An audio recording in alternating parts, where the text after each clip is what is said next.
कितने आक्रांत आए तो सब कहीं भगवान राम के वहाँ पर भगवान शिव 12 ज्योतिर्लिंग हैं भगवान शिव के, और काशी विश्वनाथ एक धाम है भगवान शिव, वहाँ पर देखने पर बर्दाश्त नहीं होता है। आप भी जाते होंगे, मथुरा आप जाते हैं, तो क्या उसी में जोड़ करके इनकी मस्जिद तैयार होती है? टोटल मुसलमान बोल रहे हैं, आधे से ज़्यादा लगभग 20% मुसलमान मैंने सुना है कि कल से वो बोल रहे हैं कि बहुत अच्छा निर्णय दिया। आगरा से बोल रहे थे सारे, तो अब भाईचारा, अभी तक भाई को चारा बना करके रखा गया था। अब इसके बाद में जो ये ज्ञानवापी का केस आया है, मुसलमान एएसआई की रिपोर्ट पर एतबार करने के लिए बिल्कुल भी तैयार नहीं है, क्योंकि जिस तरीके से उन्होंने बाबरी मस्जिद के लिए बात की थी, इस तरीके से वो ज्ञानवापी मस्जिद के लिए भी बातें कर रहे हैं। उनका अधिकार है हाई कोर्ट में जाने का, वो जा सकते हैं, हाई कोर्ट जो भी अधिकार फैसला देगा उसको भी माना जाएगा। लेकिन ये कहना मुस्लिम पक्ष का भी गलत है कि भाई अगर सबूत न मिले होते तब तो ये वो कह सकते, लेकिन जब सबूत सामने है, साक्ष्य हैं, उसको क्यों नकार रहे हैं वो? मुसलमानों ने जिस तरह से अपनी आत्मीयता दिखाई है, जिस तरह से राम मंदिर का भी हाल ही में इनॉग्रेशन हुआ, प्राण प्रतिष्ठा हुआ, उसमें हम लोगों ने जिस तरह से संतोष दिखाया है, फैसले को सराहा है, तो हम लोग के अग्नि परीक्षा हो रही है, एक तरह से कह सकते हम लोग के पेशेंस की परीक्षा है। हम लोग के धर्म को आड़ बना करके कहीं ना कहीं हड़पना चाह रहे हैं।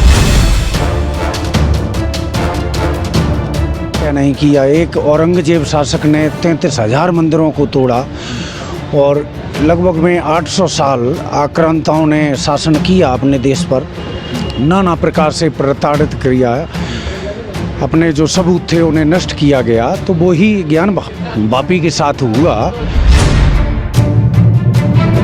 और हम अपने आप को अहोभागी मानते हैं जो मोदी जी की गवर्नमेंट आई और ये सब सबूत खोजे जा रहे हैं और निकल के भी सामने आ रहे हैं। आपका नाम क्या है? रमेश शंकर पांडे। कहाँ के रहने वाले हैं आप? शाहजहाँपुर यूपी। अभी जो कोर्ट का फैसला आया है ज्ञानवापी मामले को लेकर के, अब कोर्ट ने वहाँ पे व्यास जो तहखाना है, मस्जिद के नीचे जो तहखाना है, वहाँ पे पूजा की अनुमति दे दी गई है। क्या कहेंगे आप? पूजा की अनुमति दे दी गई है वहाँ पर, रात में पूजा भी हो चुकी है। मेरा कहना तो ये है कि कोर्ट ने जो फैसला दिया है वो गलत नहीं है, उचित है, क्योंकि कोर्ट ने सबूतों के आधार पर, जो सबूत मिले हैं, जो साक्ष्य मिले हैं, उससे ये सिद्ध होता है कि ये मंदिर है, तो अनुमति देना कोई अनुचित नहीं है। अगर वहाँ साक्ष्य न मिले होते तो अनुमति नहीं दी जा सकती थी, लेकिन अनुमति जो दी है वो साक्ष्यों के आधार पर दी है, इसलिए वो गलत नहीं है। लेकिन मुस्लिम पक्ष का ये कहना है कि कोर्ट ने जो भी फैसला सुनाया है वो गलत फैसला है और इसके खिलाफ उन्होंने हायर कोर्ट में भी अपील की है। वो उनका अधिकार है हाई कोर्ट में जाने का, वो जा सकते हैं, हाई कोर्ट जो भी अधिकार फैसला देगा उसको भी माना जाएगा। लेकिन ये कहना मुस्लिम पक्ष का भी गलत है कि भाई अगर सबूत न मिले होते तब तो ये वो कह सकते, लेकिन जब सबूत सामने है, साक्ष्य हैं, उसको क्यों नकार रहे हैं वो? मुस्लिम पक्ष क्यों नकार रहा है? ये साक्ष्य है, उनको क्यों कह रहा है ये झूठे हैं? लेकिन हमेशा से ये वर्शिप एक्ट 1991 का हवाला दिया जाता है और इस फैसले को लेकर के ये कहा जा रहा है कि ये वर्शिप एक्ट 1991 का वॉल्यूशन है। नहीं, वर्शिप एक्ट 99 का वॉल्यूशन कैसे हो सकता है? ये वर्शिप 91 ये कहा था कि यथास्थिति बनी रहे, सो तोड़ा ना जाए। यथास्थिति बनी रहे, तो वो तो अभी जांच चल रही है, अभी तोड़ा कहाँ गया है? जांच चल रही है, अभी तोड़ा भी नहीं गया है। दूसरी बात, वहाँ पर जो साक्ष्य मिले उनके आधार पर पूजा का अधिकार दे दिया। ये कहाँ का वर्शिप एक्ट में? तो ये है कि भाई उसको यथास्थिति बनाई जाए, उसको तोड़ा ना जाए। तो तोड़ा तो नहीं गया वहाँ पर, कहीं पर भी तोड़ा नहीं गया। लेकिन जब वहाँ पे अगर ये साबित हो जाता है, अभी ये पूरा मामला कोर्ट में चल रहा है, और अगर ये साबित हो जाता है कि वहाँ पे पहले मंदिर ही थी, तो क्या उसको ऐसी रहा जाएगा कि या तोड़ करके वहाँ पे मंदिर नहीं बनाई जाएगी फिर मस्जिद को? ये फैसला ना तो सरकार कह सकती है ना पब्लिक कह सकती है, क्योंकि न्यायालय में चल रहा है।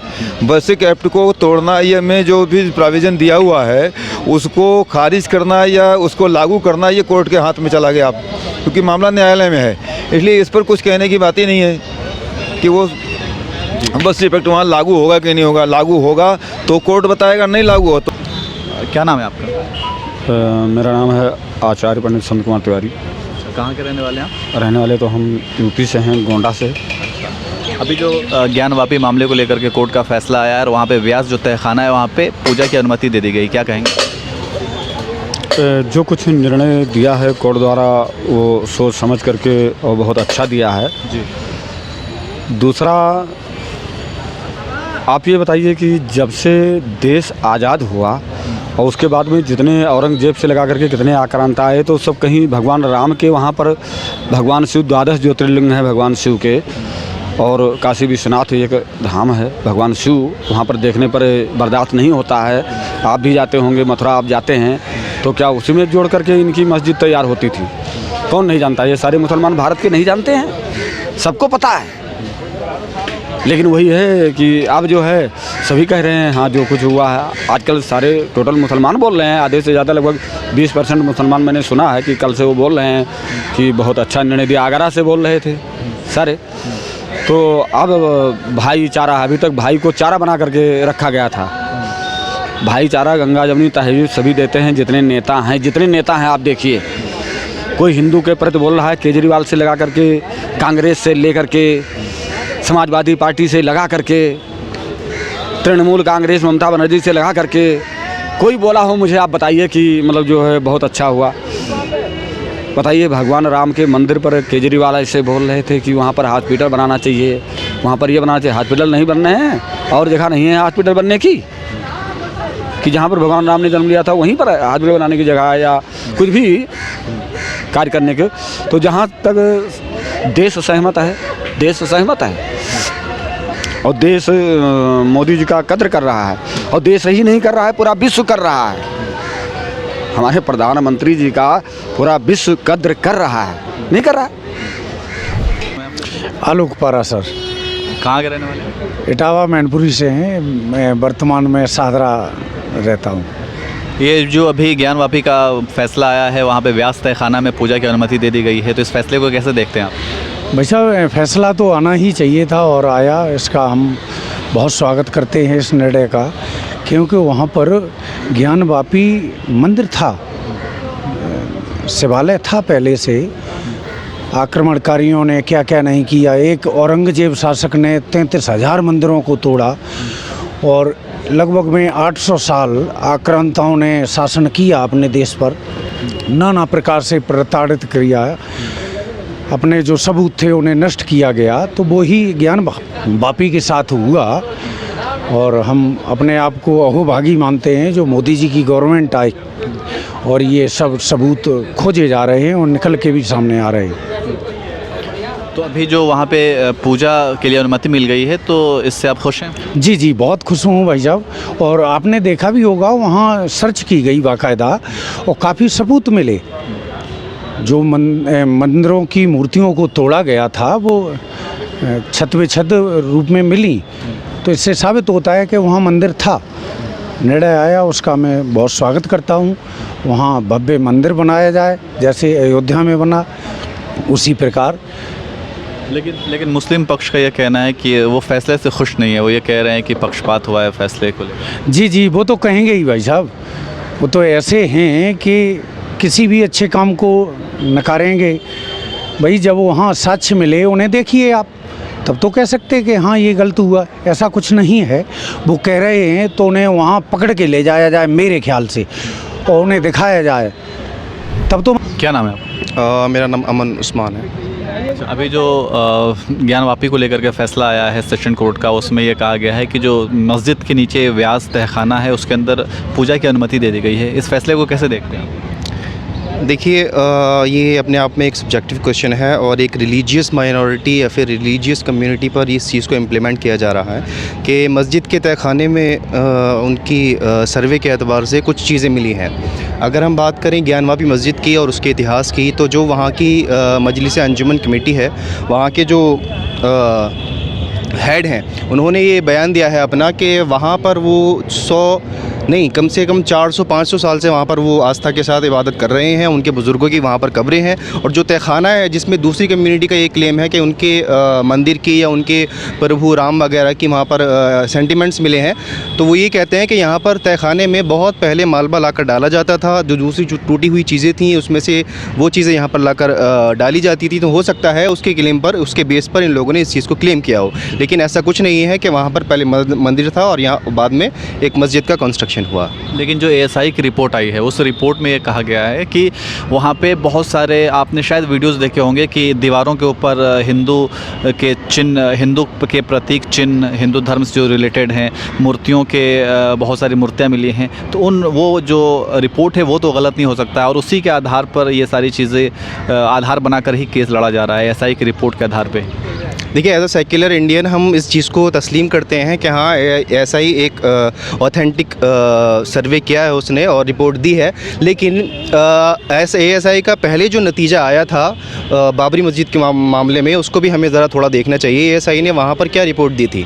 ASI ने 3 मेजर चीज़ें उस बाबरी मस्जिद में बोली थी। पहला उसने ये बोला था कि बाबरी मस्जिद जो बनाई गई है वो किसी भी सेंटिमेंट को, किसी भी मंदिर को तोड़कर नहीं बनाई गई, वहाँ पर कुछ भी इंक्रीमेंट नहीं मिला है। दूसरी चीज़ उसने ये बोली थी कि ये टोटली इलीगल चीज़ है, ये इलीगल क्राइम है कि आपने एक मस्जिद की जगह पर मंदिर को तामीर किया। और तीसरी चीज़ उसने ये बोली थी कि मुस्लिम कम्युनिटी ने इस चीज़ को तस्लीम कर लिया है और हम ये चीज़ मुस्लिम कम्युनिटी पे छोड़ते हैं। अगर वो उसको तस्लीम कर लेते हैं और हम इस चीज़ को, इस फ़ैसले को हिंदू कम्युनिटी को सौंपते हैं कि आप यहाँ पर अपना मंदिर तामीर कर लीजिए और उसके बाद में आप जो है वो मुसलमानों के लिए हम दूसरी जगह का प्रस्ताव रखते हैं।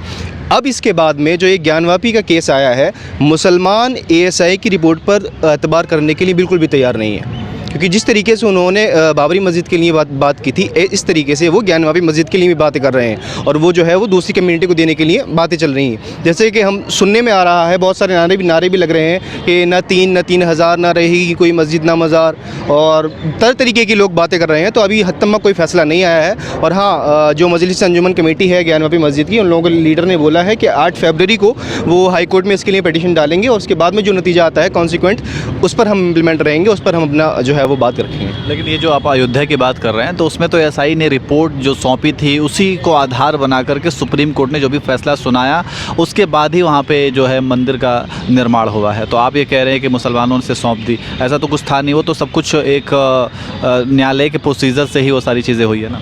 बिल्कुल न्यायालयिक प्रोसीजर से ही हुई। मैंने क्या कहा कि 2-3 चीज़ें मेजर उस ज्ञानवापी बाबरी मस्जिद के बेस पर सुप्रीम कोर्ट ने कही है। पहली ये कि वहाँ पर कोई रिलीजियस सेंटिमेंट नहीं था, दूसरी ये कि वो टोटली इलीगल क्राइम था, तीसरी ये कि ये हिंदुओं की चूँकि मेजॉरिटी है तो वहाँ पर हिंदुओं को ये चीज़ सौंप दी जाती है और मुसलमानों को चूँकि यहाँ पर कुछ झगड़ा वगैरह ना हो या लोगों में तनाव पैदा ना हो, तो मुसलमानों को दूसरी मस्जिद दे दी जाती। मुसलमानों ने उस फैसले का जो है वो ताउन किया, उसको अप्रूव किया, उसको हासिल किया और उसको अपनाया। उसके अगेंस्ट मुसलमान नहीं गए, चाहते तो जा भी सकते थे और उसमें बहुत बड़ा जो है वो लड़ाई हो सकती थी या दंगे फसाद हो सकते थे, लेकिन मुसलमानों ने इस चीज़ को नहीं किया। लेकिन इस फैसले पर ज्ञानवापी मस्जिद का जो ASI की अभी रिपोर्ट आई है, मुसलमान उस फैसले को बिल्कुल भी तस्लीम करने के लिए राज़ी नहीं है। क्या नाम है आपका? मोहम्मद तौकीर आलम, मैं जामिया से मास मीडिया का अंतिम वर्ष का छात्र हूँ। अभी जो ज्ञानवापी को लेकर के कोर्ट का फैसला आया है और उन्होंने व्यास तहखाना, मस्जिद के नीचे एक तहखाना है जिसका नाम है व्यास, उसमें पूजा की अनुमति दे दी है कोर्ट ने। तो इस फैसले को आप कैसे देखते हैं? सबसे बड़ी बात तो इसमें संदेह करना ही कहीं ना कहीं हमारे हिसाब से गलत होगा, क्योंकि सुप्रीम कोर्ट का फैसला है तो फैसला हम लोग ये रीजनल कोर्ट का जो डिस्ट्रिक्ट कोर्ट थी उसका फैसला है, तो कोर्ट का फैसला सर्वमान्य है। और अभी ASI का सर्वे पूरी तरह से जो है जनता के सामने आया नहीं है, सार्वजनिक हुआ नहीं है। और कोर्ट के फैसले का हम लोग हमेशा से सम्मान करते आए हैं, अब भी सम्मान करते हैं। और प्रोसेस में आगे जैसा चल रहा है तो मुस्लिम को इसमें पेशेंस रखना चाहिए। और क्या, लेकिन इसको लेकर के अब ये बहुत से लोग ये भी कह रहे हैं कि ये मुसलमानों के साथ नाइंसाफ़ी हो रही है, उनके मतलब फ़ैसले की मुखालफत की जा रही है। ये कहा जा रहा है कि ये मुसलमानों के अगेंस्ट फ़ैसला है। तो इस पे आप क्या कहें? देखिए, फैसला बाइस्ड अनबाइस्ड हो सकता है, लेकिन सबसे बड़ी बात तो ये है कि जिस विधि की अगर बात करें तो जिसमें ये कहा गया था कि 1992 से पहले जो भी वजूद में आया 91 या फिर 91 के अमेंडमेंट को आप देखें तो उसमें ये कहा गया था कि उससे पहले अब कोई भी अन्य जगहों पे जो हास्यास्पद जगह है या जहाँ पे संदेह है कि इस तरह के मामले आ सकते हैं तो उसको हाथ लगाना ही मना है। तो सबसे बड़ी बात तो उसमें विवाद करना ही अपने आप में सबसे बड़ा हिंदुस्तान के जो आइन है उसके खिलाफ है। हिंदुस्तान की जो एक सिस्टमेटिक पॉलिटिक्स है उनको कहीं ना कहीं हर्ट करती है। तो दूसरी तरह ये है कि मुसलमानों ने जिस तरह से अपनी आत्मीयता दिखाई है, जिस तरह से राम मंदिर का भी हाल ही में इनॉग्रेशन हुआ, प्राण प्रतिष्ठा हुआ, उसमें हम लोगों ने जिस तरह से संतोष दिखाया है, फैसले को सराहा है, तो हम लोग के अग्नि परीक्षा हो रही है एक तरह से कह सकते, हम लोग के पेशेंस की परीक्षा है। हम लोग के धर्म को आड़ बना करके कहीं ना कहीं हड़पना चाह रहे हैं। तो फिर भी देखा जाएगा, सुप्रीम कोर्ट का फैसला आना भी बाकी है। लेकिन ये जो लोग कह रहे हैं कि ये मुसलमानों के साथ अन्याय हो रहा है, तो ये सारी चीज़ें जो हैं वो तो सबूत के आधार पर फैसले आ रहे हैं। ASI की जो रिपोर्ट आई है, आपने पढ़ा होगा कि ASI की रिपोर्ट में बहुत से हिंदू मूर्तियों की बात दिखाई गई है, साक्ष्य दिखाए गए हैं, चिन्ह, बहुत सारे हिंदू चिन्ह हैं जो दीवारों पे उकेरे गए हैं। सारी चीज़ें ASI की रिपोर्ट में वो सारी चीज़ें, और उसी आधार पर ये सब कुछ हो रहा है। न्यायालय ये कहाँ लिखा हुआ है कि ASI एएसआई के पैरामीटर्स में सिर्फ उन्हीं लोगों को अनुमति दी जाए जो उनके पक्षधर हैं। हम लोग के पक्ष से भी, या जो ये कहें कि मुसलमानों के जो पक्षधर हैं, उनसे एएसआई बहुत कम महत्वाकांक्षा रखती है। उससे आप एएसआई के सर्वे में ये दिखा रहे हैं कि वहाँ मंदिर का अगर आपको पुराणार्थ मिलता है, प्रमाण मिलता है, तो वहाँ जाकर के मंदिर में भगवान को रखने की अनुमति किसने दी थी? ये एएसआई को भी सोचना चाहिए। और एएसआई भी जिस तरह से निष्पक्ष होकर के काम कर रही है, उस तरह से आई थिंक ग्राउंड पे तो एटलीस्ट नहीं है एएसआई। आप एएसआई के काम पे सवाल उठा रहे हैं? एएसआई के काम पे सवाल नहीं, एएसआई का जो पैरामीटर्स है, या जिस तरह से बाकी जगहों पे एएसआई सर्वे जो अकॉर्डिंग टू एएसआई का जो अपना एक रूल एंड रेगुलेशंस है, या जो उनकी गाइडलाइंस है, उसके अकॉर्डिंग काम होना चाहिए। और उसके अकॉर्डिंग अगर काम होता है तो जो फैसला आता है, फैसला सर्वमान्य। उसको कैसे देखते हैं? देखिए, ये जो फैसला लिया गया है उसका मैं सम्मान करता हूँ। सम्मान इसलिए करता हूँ क्योंकि ये एक हमारे कॉन्स्टिट्यूशन का पार्ट है। अब वो जो भी डिसीजन लेते हैं वो अच्छा डिसीजन लेते हैं, और वो जांच पड़ताल करके डिसीजन लेते हैं। ऐसे भी नहीं लेते हैं कि यहाँ बिना देखे किसी को भी डिसीजन सुना देते हैं। तो अभी और भी डिसीजन का आना बाकी है, जो सुप्रीम कोर्ट का डिसीजन का आना बाकी है। हम लोग इंतज़ार करेंगे उसका। सुप्रीम कोर्ट इस चीज़ को जांच पड़ताल करेंगे, फिर अपना डिसीजन सुनाएंगे। तो इस पे ज़्यादा राजनीति नहीं करनी चाहिए, और जो भी इसका प्रोसेस है वो जांच पड़ताल करने के बाद ही सुप्रीम कोर्ट डिसीजन सुनाएगी आपको।